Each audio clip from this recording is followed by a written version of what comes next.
over to you then, Gwen and Nathan. If you'd just like to introduce yourself, that'd be brilliant. Thank you. Well, thanks, Adrian. Hi, everyone. Yeah, so I'm Nathan. I'm one of the two sport welfare officers here at Lancashire, joined by my colleague Gwen. We have got a presentation, so I will share that, and Gwen is going to start off. So I will share my screen. If you could just give me a thumbs up if you can see it once I've shared it. Brill, I'm getting a thumbs up. Great, so Gwen, I'll hand over to you to start. Right, it's lovely to see so many people here on the call. We don't normally pull such a crowd when we're talking safeguarding and welfare, so it's nice to see everybody. Before we begin, I wanted to leave you with a question to keep in mind throughout this overview. Organisations such as yours have policies on paper, but what do they actually look like in practice in venues and facilities? And more important, how do we know that they're working? So if you just keep that in mind as we talk through our presentation. So as Nathan said, I'm Gwen. Nathan's the other sport welfare officer on the call. And we're part of a wider national network of sport welfare officers, so 63 in total. Just to give that a bit of context to how these roles came about, following the Wright review in 2022, which investigated British gymnastics, policies, procedures and welfare cultures, there was a number of concerns raised from various people involved in the sport, which led to people having really negative experiences, some leaving gymnastics and a number affected long term. The review acknowledged that people had been let down and more needed to be done. Sport England recognised more support was needed in sport and physical activity to ensure safe and inclusive environments. The Sport Welfare Officer Network offers an independent network providing grassroots support, moving away from reactive safeguarding to being more proactive and preventative. Over the next few slides, we'll look at our approach, some examples of the work that we've already done in Lancashire, what support we can offer, and a call to action from you guys on the call to help support us. And we've put together a Mentimeter to hear some of your thoughts and experiences. So our approach has been really simple. We meet clubs exactly where they're at. We're not here to police or inspect clubs. It's about giving them the tools, confidence and support to create safe, positive and welcoming environments that work for them and their clubs. And at the heart of what we do is our core offer, which is based on 4 pillars: connection, which is bringing clubs to get into networks, linking them to the right people at the right time. Our WhatsApp group has been really useful in developing these connections, not only with us, but peer-to-peer support and an opportunity to share resources and information. Support, we are often a sounding board for many clubs. We can be a critical friend, helping them problem solve and guiding them through various challenges that they're facing. We're here to raise awareness, sharing good practice, spotlighting key issues and helping clubs understand what good looks like. Again, our digital notice board has helped us to share good practice through the exploration of different themes, such as women and girls, what a club welfare officer does, and enabling them then to give them the confidence, resources and understanding to take the next step safely in a way that feels achievable for them. We're keen to work holistically with clubs, and it all starts at the initial touch point where they reach out to us. Nathan's going to share some examples of what we've been up to so far. Thanks, Gwen. Yeah, I won't go through every single thing on here, but as Gwen said, we identified quite early on in this work that we needed to be quite holistic and relational in our approach. So at the end of 2023, just before we started these roles, we did Active Lancashire did a club survey, and from that club survey, we found that only 32% of the respondents actually prioritise welfare of their members, and only 16% prioritise safeguarding. So we knew coming into this that it was going to be a really hard sell. People hear the word safeguarding and they run for the hills. It's not a focus area. It's not an interesting topic necessarily. So we knew it was going to be really difficult to actually engage and support clubs. So that's why we went down this holistic route, understanding where they are, what their priorities are when we first meet them. So quite often our starting point isn't necessarily going to be safeguarding and welfare. In fact, actually, more times than not, the priorities aren't. Quite a lot of the time, the priorities are things like finding the right funding opportunities, how to engage volunteers, keep them on board, finding the right facilities that are suitable and available. So we knew coming into this that safeguarding and welfare wasn't going to be the starting point for many of these clubs, and that's why we've approached it in a slightly different way. So we've worked in all kinds of ways. We've cast quite a broad net, really. So some of the examples on the screen just give you an idea of the different approaches we're taking. So, for example, we've supported quite a lot of clubs in finding the right funding opportunities, looking at over applications for things like the Movement Fund or local grants, giving them kind of an additional set of eyes to see where they may improve or strengthen those. We've done things around, connecting people, holding different events so that people can get into a room together and sharing best practice, but also just understanding what's on their doorstep. And then we have what's been really good about this approach, this more holistic approach, is that it's created those longer term relationships with these clubs where actually if we're supporting them in the ways they need support, they come back to us later on with more of a focus on safeguarding and welfare because we've kind of helped them address their immediate priorities. So that's where we've been able to do work such as with badminton, for example, we met a club, we've helped them review and strengthen their club constitution, their safeguarding policies, their code of conduct. We've signposted clubs to other organisations who may be able to support them, recognising that Gwen and I aren't going to be the experts in every single area. With a judo club, for example, we recently gave them the tools to lead a youth voice initiative, which created some really interesting insights and conversations, which have then been used to create an action plan for the club going forward. We deliver training such as safeguarding adults, safeguarding children, time to listen, welfare officer training. So we really want to understand what the clubs need at that point and then move them through almost a journey, which is one of them terms that I hate using, but it is very much a journey with these clubs, getting them on board to start off with, building those relationships, building that rapport, and then hopefully moving them towards a place where they can focus on the welfare cultures, which we know is not going to be the first priority they have. So that's some of the examples of the work we've done. Again, I won't go through this slide, but as I've said, we've cast a very wide net in terms of what support we can offer to clubs, from the training, bespoke workshops that we've put on for clubs, bringing in other organisations who can also provide bespoke training or workshops for them, policy and procedure review, those networking opportunities which I've mentioned, and things like signposting and support as well. So very wide net, and that's really important to us, is that we are understanding what it is they want and need in order to move forward as a club. Any questions? That was a very quick whistle stop tour. Any questions on what we've talked about so far? Thanks, Nathan and Gwen, for that introduction.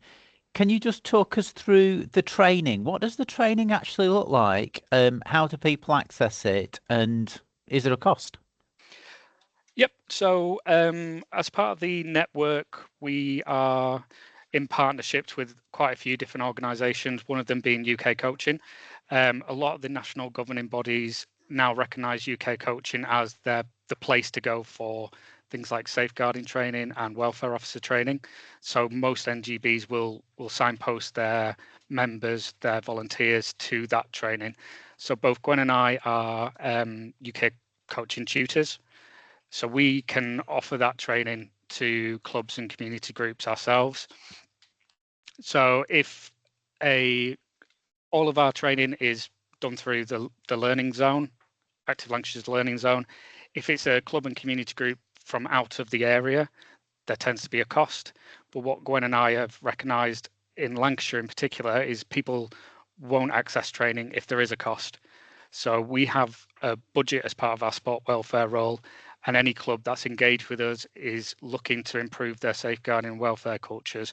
We'll offer them a discount on the training as well. So because we understand that a lot of these clubs funding is not going to necessarily be high. So if we can support them and offer discounted training, that's one of the commitments we've made in Lancashire to do.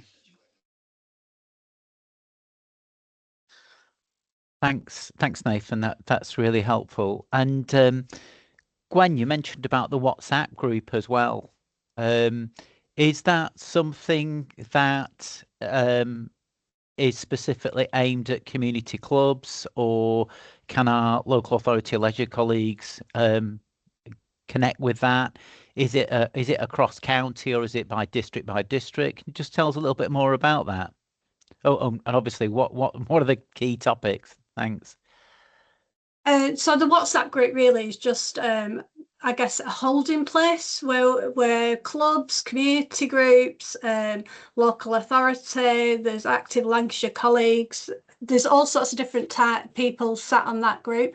I think like the group was originally set up to share information on training and funding opportunities, but I think that what we've seen over the last year or so is much more interaction from clubs and community groups that are looking for peer-on-peer support. So I know that we've got on there some like mental health colleagues. We've got some local. We've got some. Oh, sorry. We've got all sorts of different people that are connected from different places where support can be gained and offered.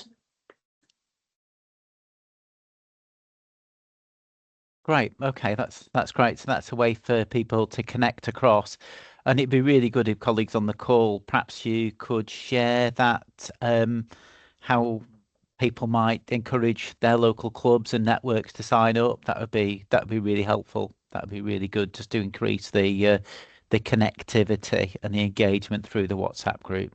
Brilliant. Colleagues on the call, any questions about the work and the support that's available through Nathan and Gwen? Obviously, safeguarding is a major concern for us all. It's just it's about enabling our clubs to connect across to opportunities like the community sport welfare officers. Christian, thank you. Thank you so much for the information to start off with. And can I just ask then, so as an expectation from you guys as sort of overseeing, especially from Lancashire, say we have the wheelchair basketball group here with us, is the expectation that they would just provide us with the safeguarding, or can I go to my sports and clubs and say, here's a pathway for you? Are you all right if we do that? We've got quite a lot of large sporting groups that use us across Lancaster district. So I don't know if there'd be information that I can put you in touch with them to sort of match that up, or do you want me to get them to reach out? Is there a desired channel? Because from football clubs, sports clubs, basketball groups, you know, we've got quite a lot of us that are now, a lot of services now using us at Salter.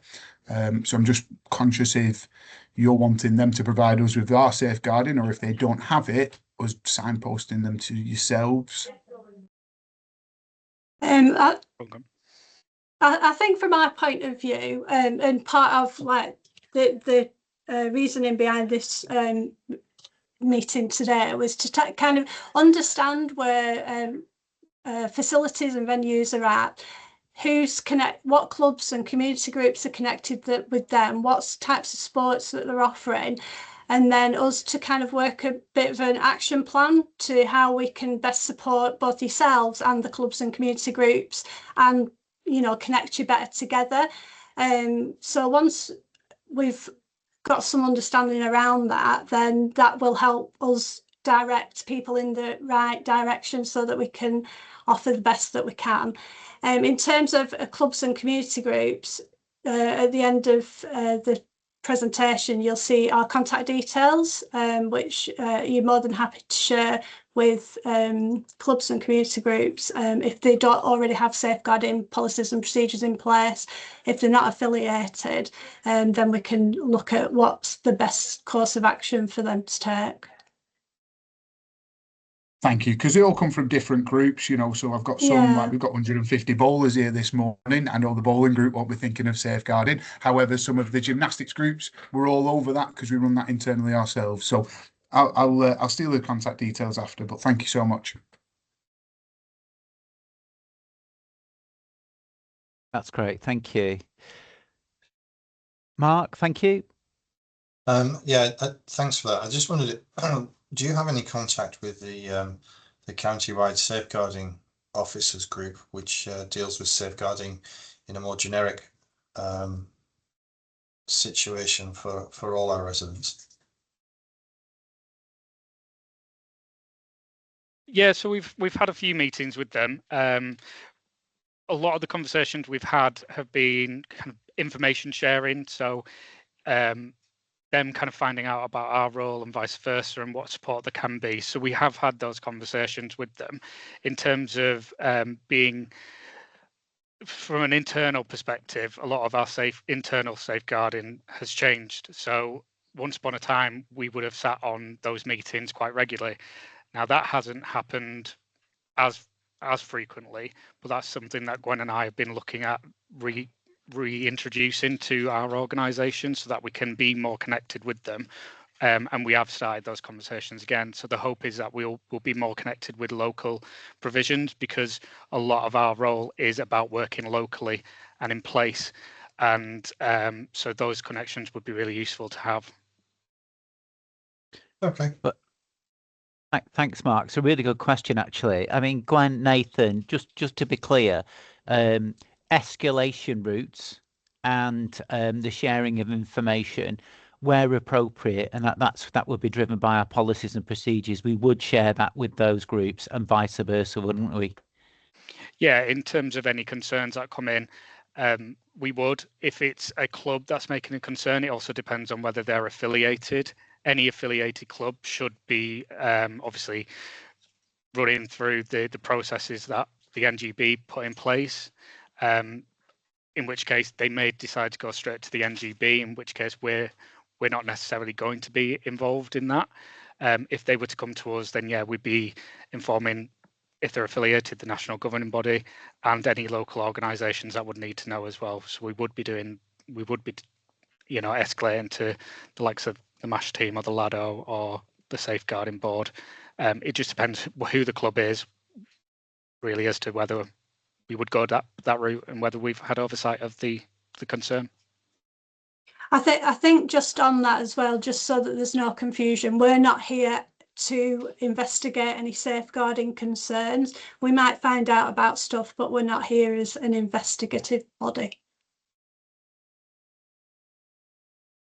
Yeah, it's a really good point, that, Gwen. We're here just to, or you're there to support those organisations improve their quality of provision and practice, aren't you? That's the key driver there. Thank you, Michael. Thank you. Yeah, hi everyone. So I think I'm interested what other facility operators do. I think we sort of have a policy, and where when we've got organised clubs that are affiliated to NGBs, as part of their booking process, they'll provide us with the copies of their insurance, they'll provide us with their safeguarding policy and procedure. Also, we don't then spot check that they actually enforce any of that, but we'll work with them as we need to. Where we have some a bit more difficulty, and we don't have a one-size-fits-all approach to this, is when you have maybe more of a block booking. Then as you kind of get to know them, or our managers get to know them over time, you realise, is that a bit more of a regular club? They might end up with some mix of adults and juniors. And I'm just, so we don't have a one size fits all, but just interested to see what others would do in those scenarios?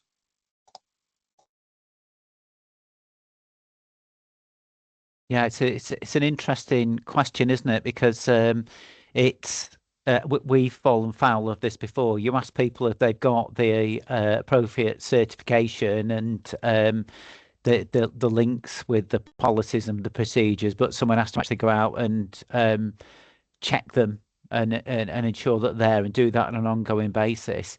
Gwen, Nathan, I think that falls outside the role, doesn't it? That quality assurance work.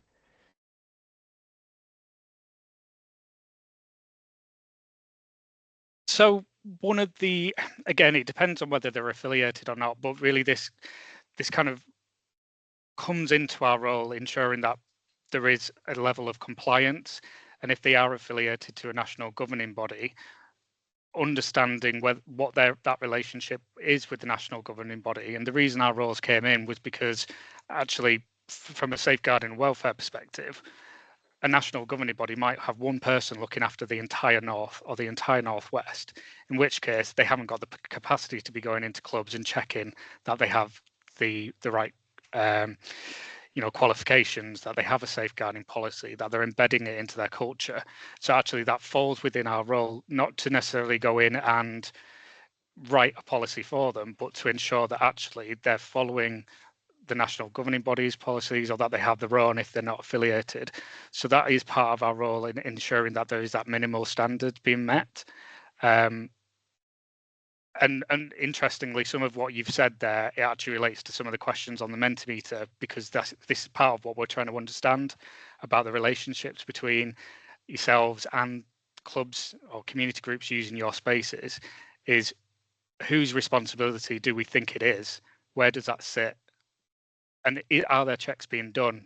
So you'll actually, when we share the questions, you'll actually, you might see some of the answers coming through from other people on the call, which might be of use. That's great. Thanks, Nathan. Nathan, could you just brief the group? You've mentioned national governing bodies quite a few times, but there's also a proportion of your work which is available to support the wider voluntary sector where physical activity and sport. Can you just describe that a little bit more in detail so that people get a sense of the proportion of your time that's available to do that and what groups we would consider would be in scope? Thank you.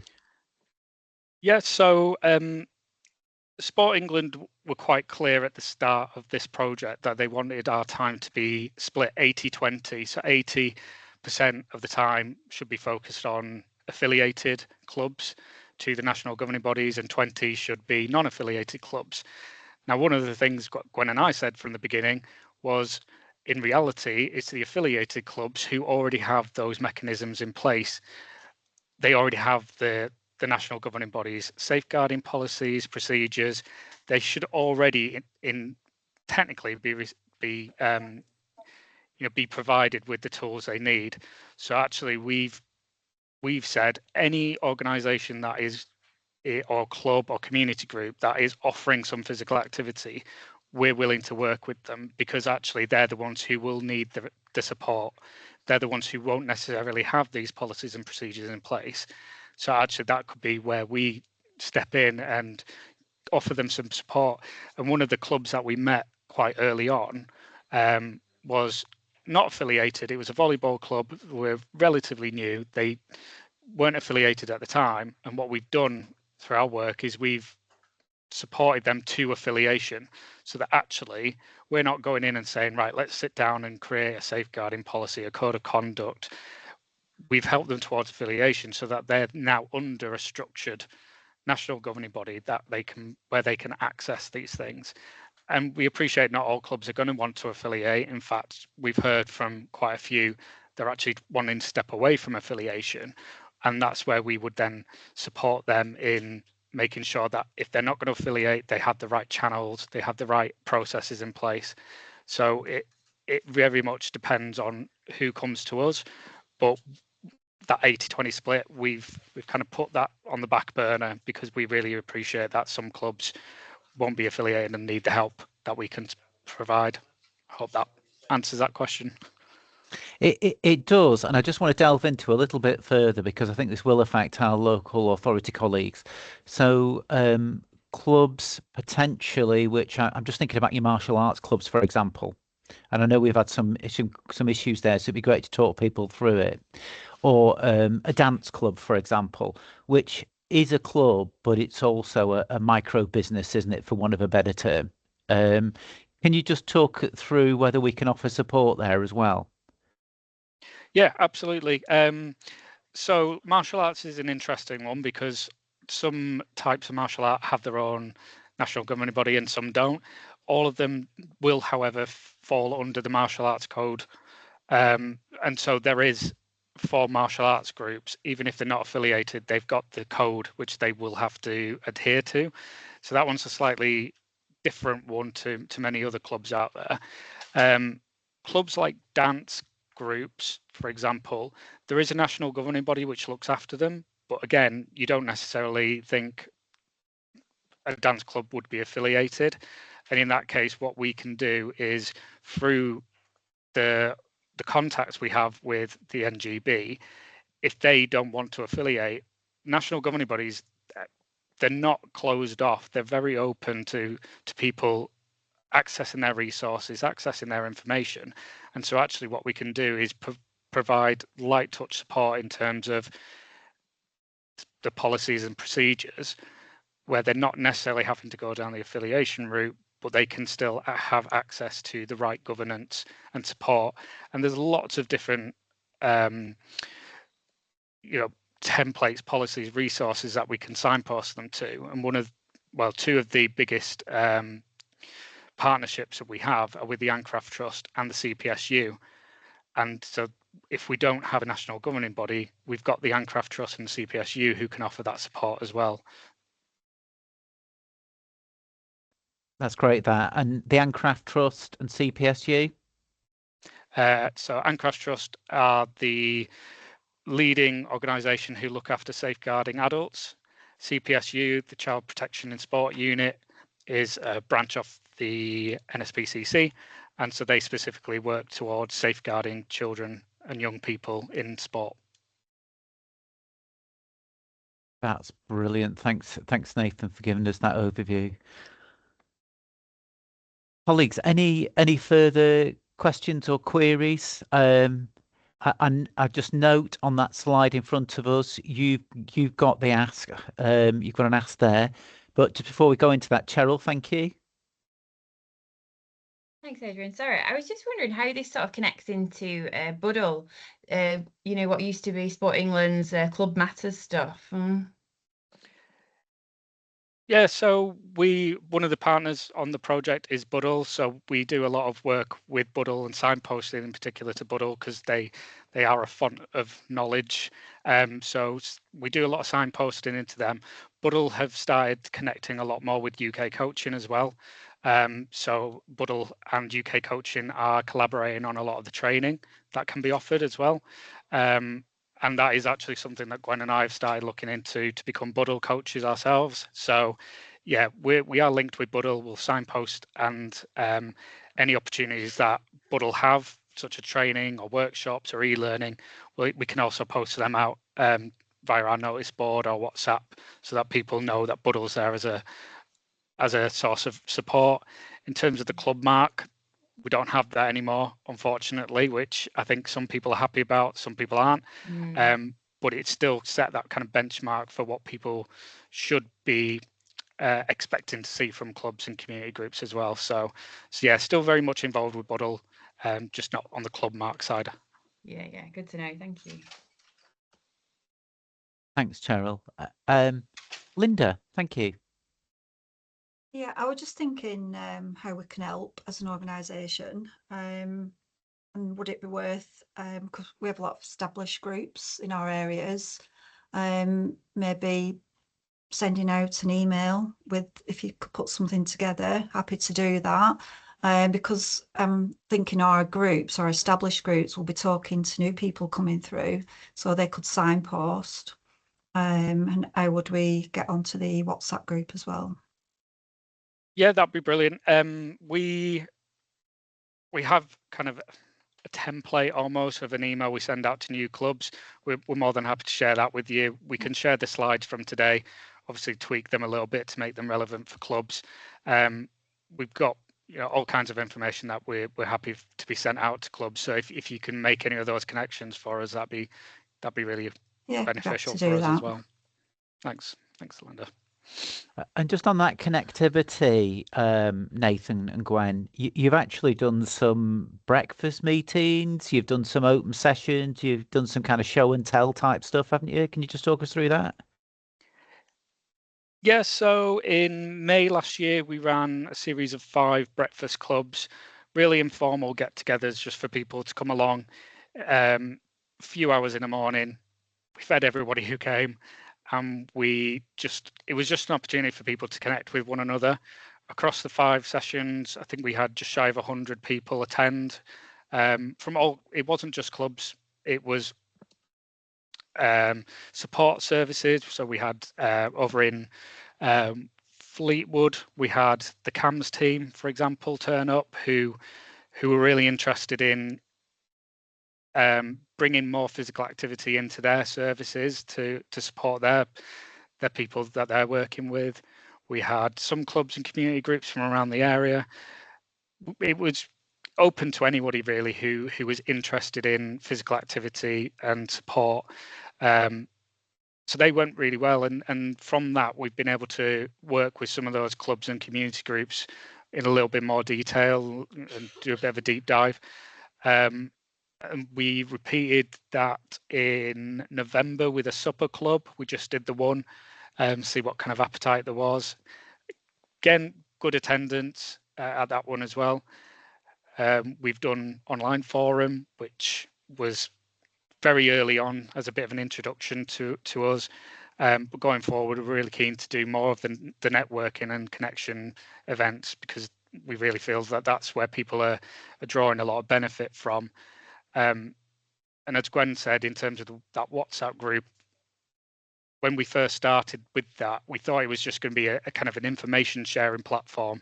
But actually what we've seen is a real community spirit where people are sharing their successes, sharing the great things they're doing, using it to find volunteers. And so all of this networking and connection is really one of our main kind of priorities really in the role, because that's where we feel most of the learning is going to come from. So yeah, we're keen to do in-person events, and if anybody else has in-person events and you think actually you might be worth coming along, Gwen and I love getting out of the office and going along to events. So yeah, by all means, invite us along if you'd like to. Okay, that's thanks for that, Nathan. That's a bold offer from you and Gwen. Does that come with free food as well? I mean, if it's our event, we'll certainly try and feed people, depending on the time. It just gets better and better. That's brilliant. Okay, that's really helpful. Thank you for that update. Colleagues, if there's no further questions, you mentioned about the Menti survey that you've got. But I'm just looking at that ask for you. Sorry, just go back to it. I just wanted to just focus on that, because you just want you to reiterate the ask. So you've got connecting us with the physical activity providers. So you've explained that it's not just sport, it's physical activity, isn't it? It's movement. Yep. It might be different groups as well, which were emerging. So for example, work with recovery communities, or groups that are coming together online or in a formative way. You've explained that you can help them along their journey. I know you don't like that word, but you've also indicated where you're hoping to more deeply understand what support people need. And that's where they need feedback from you guys. So if you've got any concerns, or you can see an opportunity to shape the provision which Gwen and Nathan provide, that's an opportunity I think you're open to as well. Yeah. Yeah, Okay, yeah, definitely. I was just going to say on that, Adrian, like, I think like this, this is an initial conversation with everybody just to kind of see where you're up to.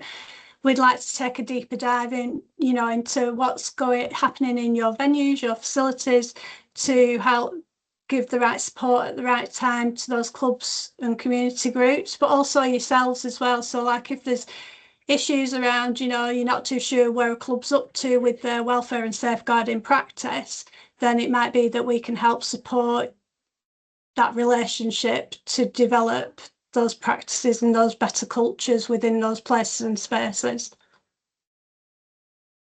thanks, Gwen. That's very, very useful. And it is about a cultural approach, really, isn't it? It's not a tick box exercise. It's how people take a perspective on safety, welfare, the long-term sustainable operation of clubs and provision at the heart of the communities. Yeah, that's what it's about. Okay, so yeah, please do share the Menti work and let's have a look at that. Thank you. Will do. I'm just going to change my screen, so hopefully you'll be able to see this. Is that coming up? That is, so that's new technology there. That's great. So what do you want people to do then? So either log on using the website using the code, or on your phone using the QR code, and then there's just a series of questions. Appreciate we don't have a huge amount of time, but so we might quickly go through some of them, but then we can share the questions afterwards as well in case anybody wants to give a more detailed answer. So once you've logged on and I change the screen, the first question should come up. So we'll just run through the questions. Some of them might not be completely relevant to yourselves. If that's the case, don't feel like you have to answer. All your responses are completely anonymous. So just be as honest as you can be. If you don't know the answer, that's fine. You can say you don't know. But yeah, if it's not relevant, don't feel like you have to answer the question. Is anybody struggling to get onto it before I move on? Nope. Okay, so starting with an easy question. You should see that on your screen has changed.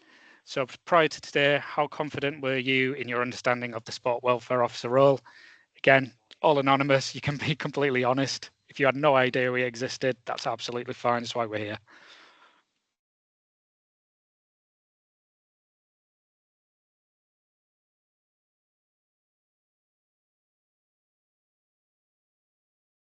Is that everybody?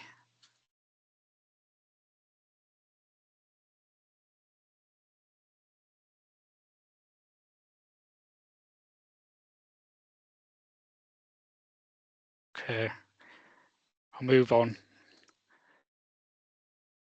So, bit of an open question. What sports and activities are your facilities being used for by external providers? If you don't know, that's fine. You don't feel like you have to answer every question.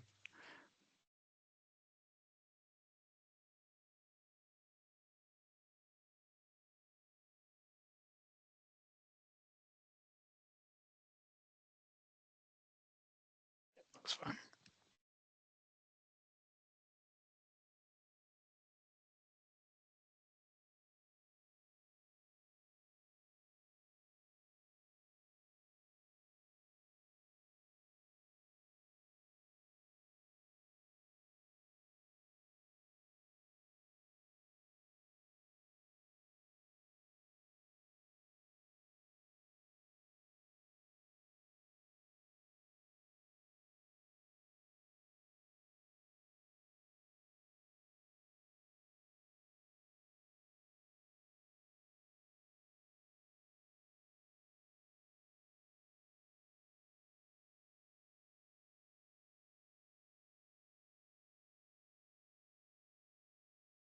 Any more?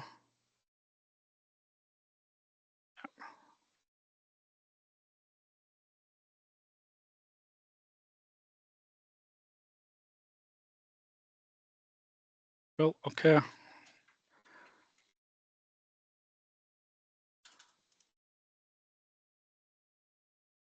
So these are the slightly more complex questions. Do you require clubs and community groups using your facilities to adopt your policies and processes, or should they have their own? And again, be completely honest. If you don't know, you don't check. That's absolutely fine as well.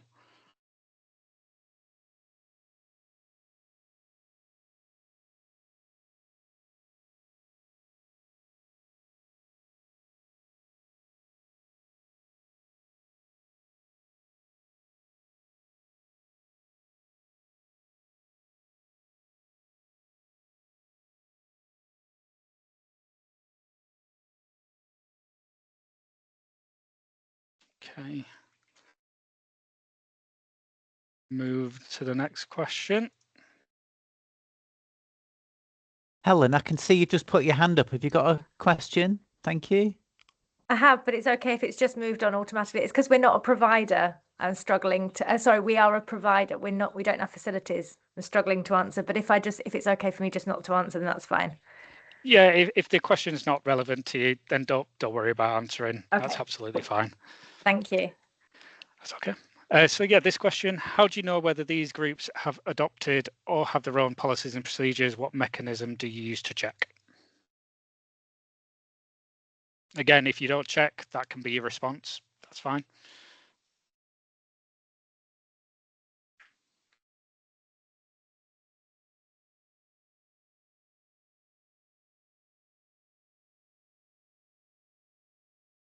It's gold dust for you, Nathan, all this feedback.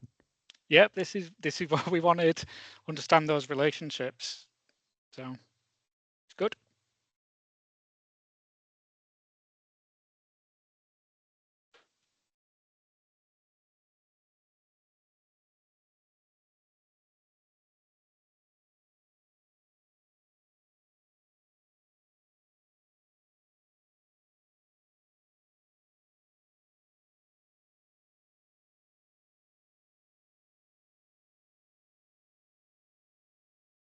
Any more?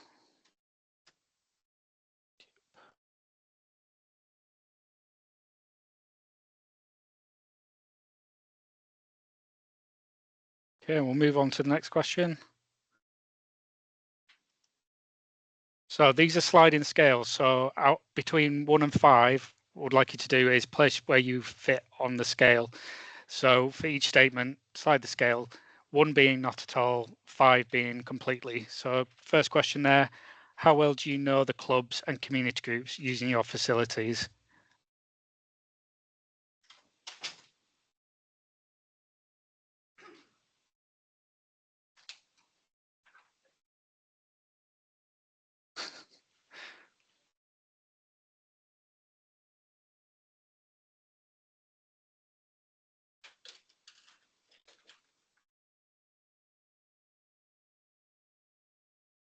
Well, this is interesting, isn't it, Nathan? Yeah. It's, yeah, it'll be interesting to understand what your expectations are on them as well. So that might be a follow-up question via email.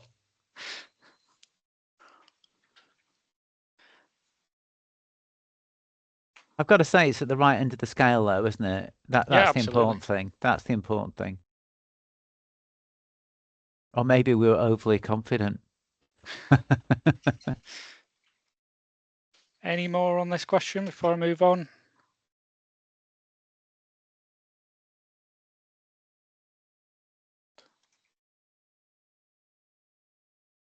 So related back to the one of the previous questions, what information do you collect from clubs or organisations booking your facilities? So a few of you mentioned policies and procedures.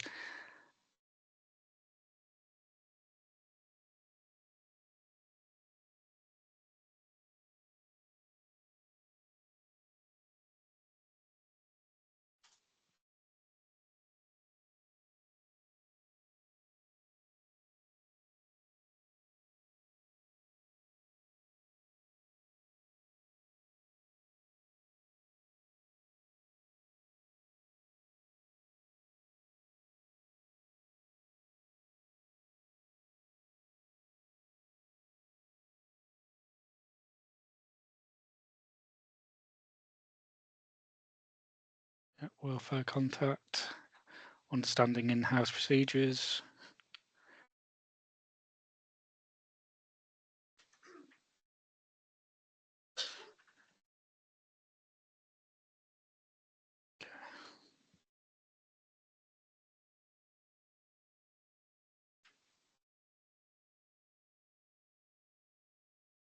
If anybody's not sure of what the answer to that is, but because you're not the person who would know, I can put a copy of these questions when we send out the slides. And then if anybody feels like getting back in touch and providing some more detailed answers, then by all means, you're welcome to do that.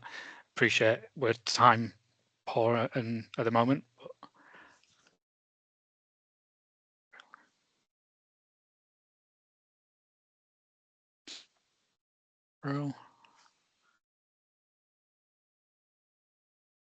Okay, I'll move on to the next question.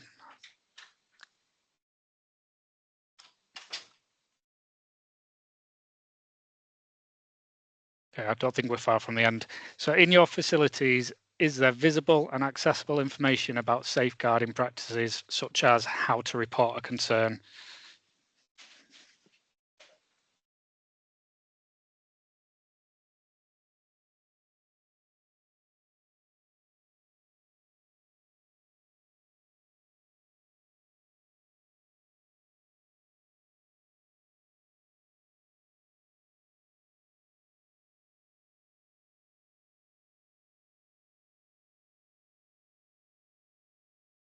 Michael, thank you. Hi, so we definitely have that available for staff in staff areas. We don't have them in public areas where, you know, booking parties would be there. So, but just clarify the question, please, Nathan, as to what you're looking for. We kind of left it vague because of that reason, really. So Gwen and I have been around a few different gyms or facilities, and some of them you'll see big posters that anybody can look at, whoever comes in from the public, and they can understand while you're in that space, these are where this is the procedure. Others, you walk in and there's absolutely nothing on any wall anywhere about what to do. And actually, should the kind of subtext to this question is, should the member of the public coming in and using that space, should these things be visible to them to see?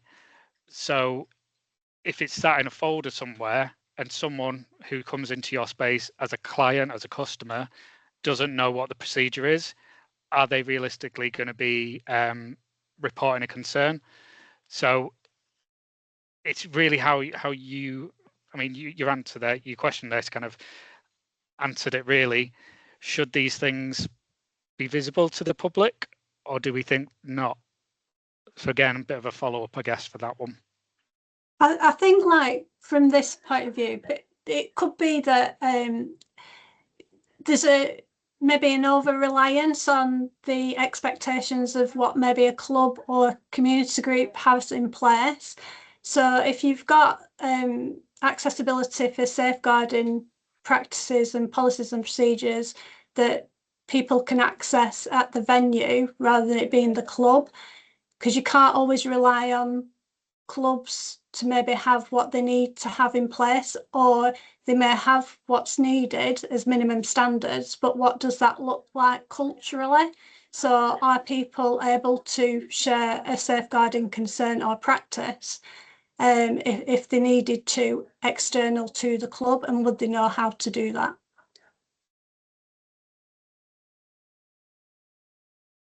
Great. Okay. From your understanding, are there any common challenges or concerns raised by providers using your facilities?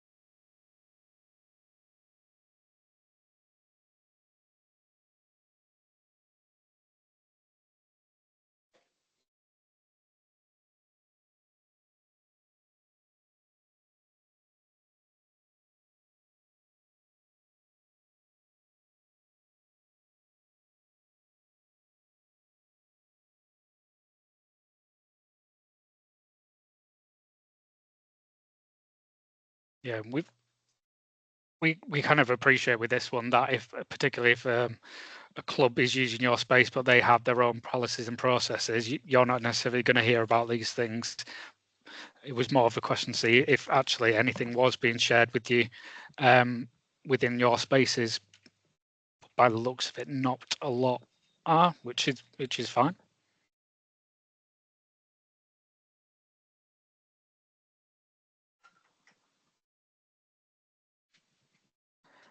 Any other responses? Okay. Move on. I think this is the second to last question. So what themes would you most like the sport welfare officers to focus on in 2026? And you can rank them on your screens.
Any more for any more?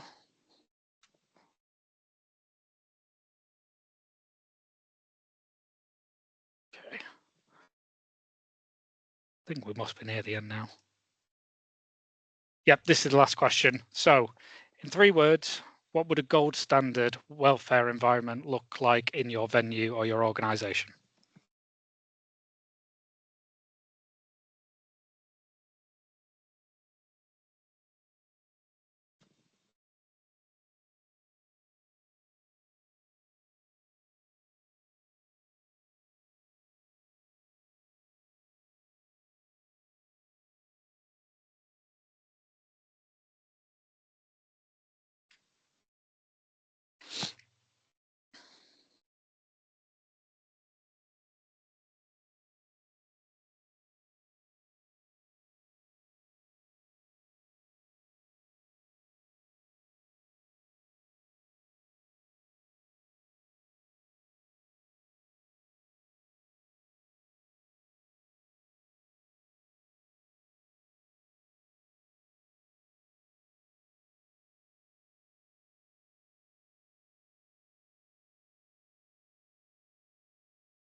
We've got some good feedback there, actually.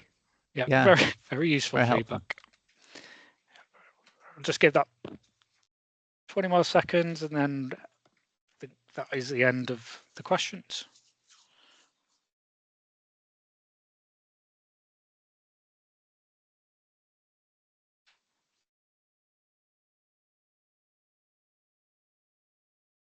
Well, I think that might be us done. Nearly.